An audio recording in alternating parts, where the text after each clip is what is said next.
how to use Lalamove app for pickup. So if you want to use Lalamove app for pickup, then what you need to do is first you just need to simply open up Lalamove application.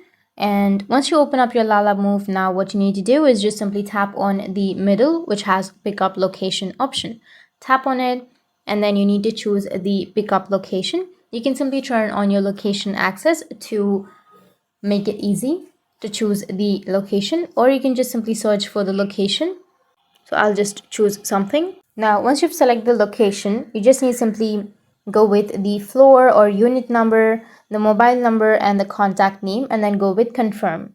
Once you've confirmed with your pickup location, you can simply tap on drop off location and again choose the address where you would like to drop off.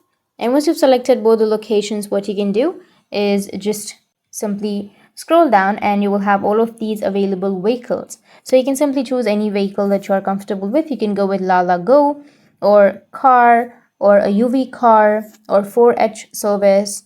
You can simply tap on any one of those and select the ride. Once you've selected, you can simply go with next, which will be on the bottom of your screen. And in this way, you'll be able to use your Lalamove app for pickup. And if you have any questions, feel free to comment below. Thanks for watching.